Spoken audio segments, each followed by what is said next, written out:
Olá, gente, tudo bem? Papo reto, caso Shakira. E eu com isso?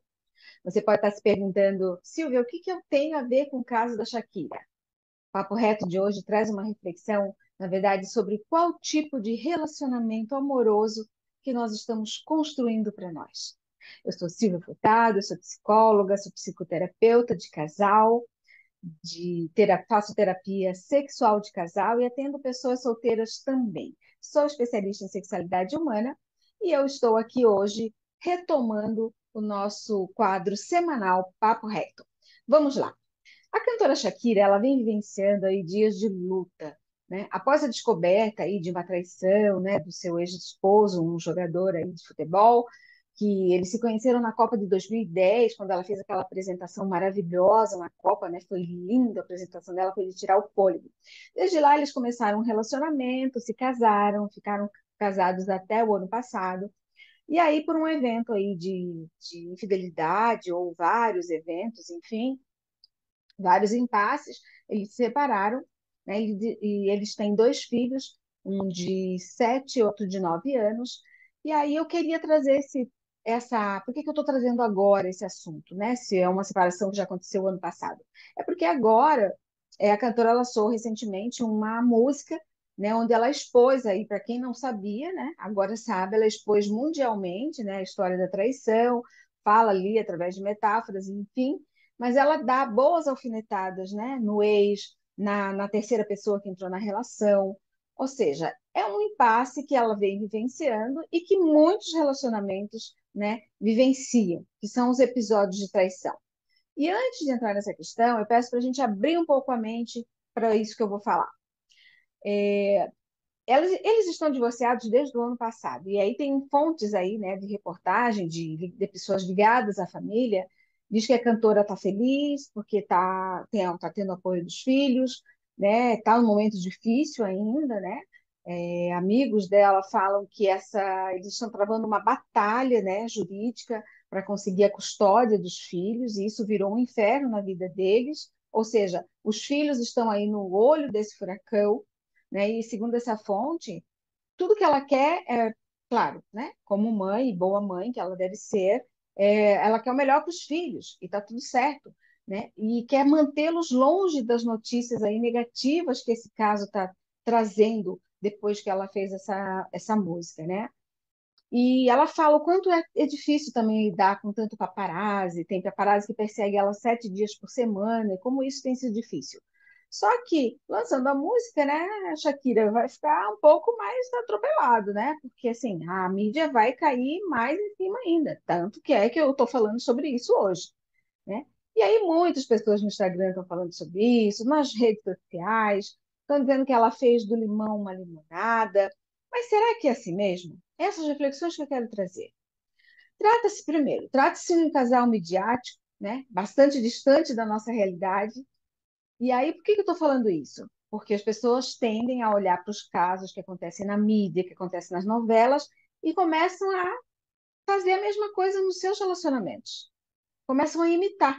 Então, que isso não seja um caso para a gente imitar, né? Porque tá tendo muito burburinho, a Shakira está passando aí por momentos muito difíceis, que isso ela não fala, né? Então, quem vê ela gravando uma música não sabe o quanto a dor ainda a atravessa, né? Isso está reverberando nos grupos aí de mulheres, né? Muitas mulheres demonstrando apoio a Shakira, dizendo, vai isso mesmo, Shakira, vai lá, né? Dá o troco, arrasa e tudo mais.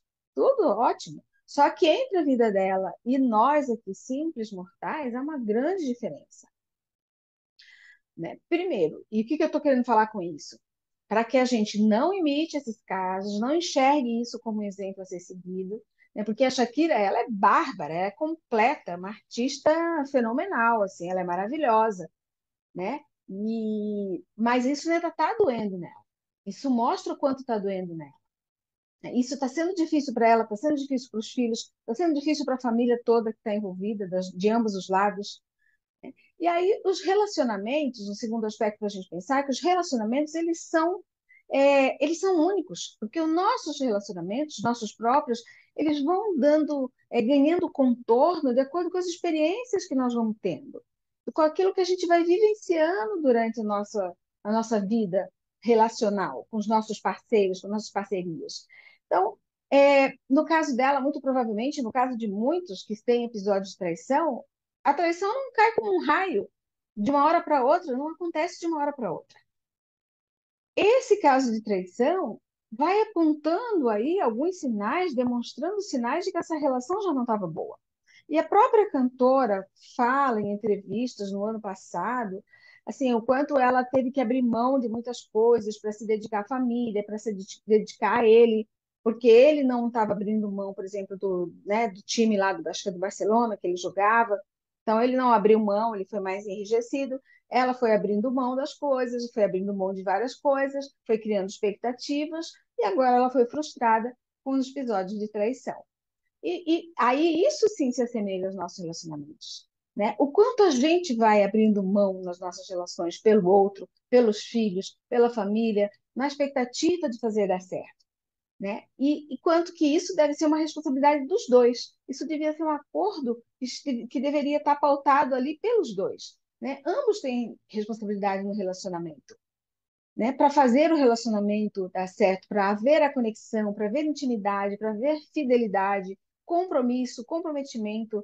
Então, todas essas responsabilidades de um casamento é de ambos, né? De manter essa relação abastecida. E quando isso não acontece, a cobrança vem. Podem ter certeza que a cobrança vem.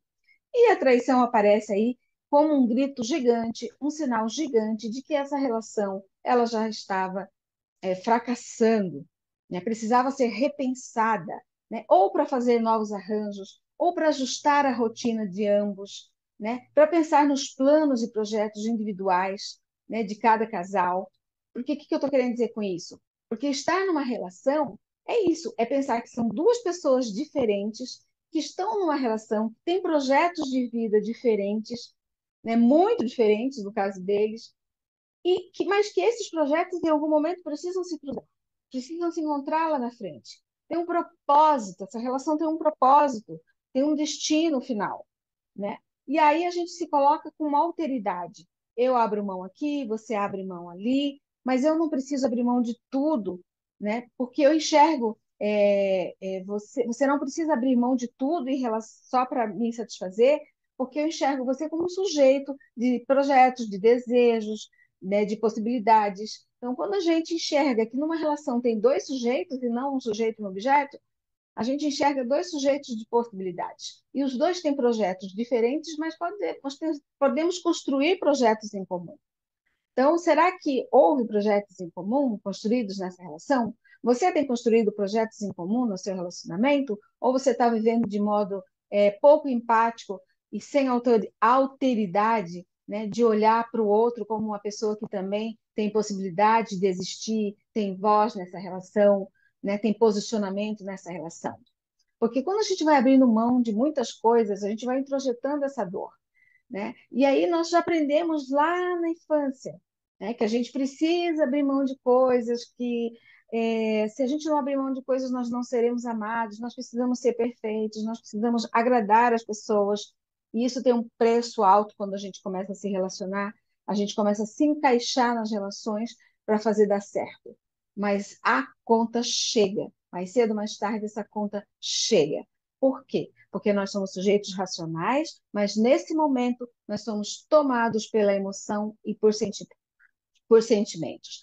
E que sentimentos são esses? Sentimentos de ser amado, de ser desejado, de ter visto, de ter a presença do outro, de estar presente junto com o outro, né? Então, tudo isso a gente aprendeu lá na nossa infância, quando a gente foi crescendo, né? E aí, quando a gente vai para a vida adulta, vai se relacionar, a gente não sabe mais nem quem nós somos. A gente faz tudo para agradar o outro, a gente se perde de nós, né? E aí, ou a gente fica dependente emocionalmente, ou a gente vira um obsessivo, um controlador, ou a gente trai, ou a gente é traído, e a gente não sabe mais. Chega uma hora que a gente não sabe mais quem nós somos.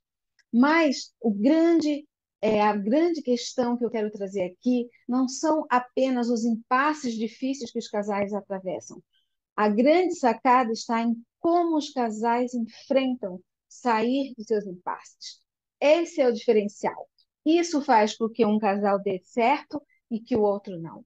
A maneira como juntos eles olham para o futuro e falam: não, nós vamos atravessar esse obstáculo juntos. Por quê? Porque há amor, há presença de amor. E isso nos torna humanos. Essa reflexão, essa consciência, né? Essa escolha consciente de sair dos impasses de forma mais saudável, né? E se não for pelos filhos, que seja por nós mesmos. E fazer essa escolha pelos filhos não é uma boa opção, porque os filhos crescerão e eles vão dizer: mãe, como é que você aguentou meu pai por tanto tempo? E aí a mãe vai dizer: ah, eu aguentei por você, filho. Ele vai dizer: não, por mim não. Porque se você tivesse me contado o que estava acontecendo, eu teria te apoiado. Eu não ia exigir de você ficar nessa relação. Então, entendem como a gente também, para lidar com os filhos, a gente precisa ser o tempo todo verdadeiro, a gente precisa sempre contar a verdade para os filhos. Contar para eles todos os impasses que a gente está vivendo e o como que a gente vai atravessar. A questão financeira que vai passar, porque a questão financeira é a primeira que impacta numa relação, num divórcio, num rompimento, num evento de infidelidade, de traição, de mágoa, onde a gente vislumbra a possibilidade de separação. A gente colocar tudo, contar sempre a verdade para os filhos, porque eles vão crescer, eles vão lembrar disso, vão falar: ah, minha mãe falou a verdade para mim lá atrás. Era isso mesmo que estava acontecendo. Quando a gente se cala para os nossos filhos não sabem as dores que a gente está atravessando, e a gente subestima a capacidade dos nossos filhos de entendimento, porque eles podem entender, a depender de como a gente vai contar, é óbvio, né? Sem querer poupá-los, achando que eles são, né, estão aí infantilizados, e não estão, né? São crianças, mas não estão infantilizadas. Então, a maneira como a gente olha para o relacionamento, como a gente olha sair, escolhe sair, né, dos relacionamentos, essa é a grandeza, né? Quando a gente enxerga que ainda há amor, há vontade de ficar junto, e aí a gente percebe: não, eu vou por esse lado, se há amor, eu vou por esse lado. Não, não tem mais propósito nesse relacionamento, eu vou por outro lado, né? Então, aí é uma decisão que juntos vocês vão pensar, elaborar, compreender, serem o mais honestos um com o outro e pensar: gente, traição não é defeito de caráter. Qualquer relacionamento pode ser atravessado por um episódio de traição. Casais muito afinados, muito conectados também sofrem eventos de traição, né? Porque a conexão existe, intimidade, mas a questão, o impasse pode estar de outra ordem, que não é falada, não é dita, é silenciada. Isso vai criando um abismo entre o casal, vai causando um afastamento, e aí a oportunidade faz o ladrão. Então, quando a gente enfrenta, fala sobre isso, quando a gente traz para a pauta, né, aquilo que está nos incomodando, a gente tem maior possibilidade de olhar para isso, botando luz nessa sombra, né, que a gente tem aí a suspeita, porque a gente consegue ler os sinais. Mulheres e homens percebem, eles só não encaram porque está sofrido, está sofrendo, está sendo dolorido. E é nesse ponto que a terapia de casal e a terapia sexual de casal entra. A psicologia, ela é potente nesses aspectos. E é nesse ponto que eu me encontro aqui falando com vocês. Eu sou terapeuta de casal, terapeuta sexual de casal, eu trabalho com relacionamento amoroso, e com sexualidade, sou especialista em sexualidade humana, e eu recebo casais aqui no espaço da clínica que enfrentam essas questões e a grandeza, né, para eles de enfrentar os seus impasses. A primeira coisa é compreender qual a dor que eu estou infringindo em mim, qual a dor que eu infringi no outro, como isso me atravessou, o que que isso sinaliza, o que que um evento, um episódio de traição sinaliza que está acontecendo na relação. Então a gente bota luz sobre isso para reelaborar. Decidiram para o divórcio, a gente vai fazer o divórcio emocional desse casal, para eles não saírem tão machucados disso, desse evento. E aí eles vão poder reelaborar suas questões, poder se refazer para ficar mais inteiros, para se relacionar melhor com o outro, né? Porque no amor nós não temos garantia de nada, gente. Pelo amor de Deus, anotem isso. Nós só podemos garantir o que nós mesmos sentimos. A gente não sabe o que o outro sente, a gente tem pistas do que o outro sente, mas a gente não tem garantia. No amor não se tem garantia, nós não podemos controlar ninguém. Por isso que relacionamento é liberdade. Relacionamento não é controle. Relacionamento é leveza, é liberdade, é vontade de estar junto porque se quer estar junto, não porque precisam estar junto. Ponham isso na cabeça. Quando você olhar para o seu relacionamento dessa maneira mais arejada, tem uma grande chance de seu relacionamento durar mais tempo do que se você achar que pode controlar todas as variantes que atravessam um relacionamento. Você não tem como controlar.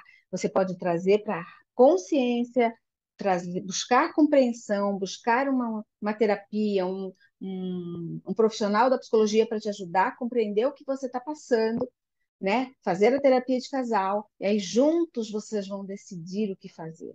Essa é a maneira mais inteligente e saudável de enfrentar um relacionamento. Então, nosso papo reto de hoje era sobre isso. Espero que vocês tenham gostado. Se você gostou, deixa um comentário aqui. Se você concorda, deixe. Se você não concorda, também deixa um comentário aqui, que eu vou gostar. E a gente sempre cresce ouvindo a opinião do outro. Beijo, tchau, até o próximo Papo Reto.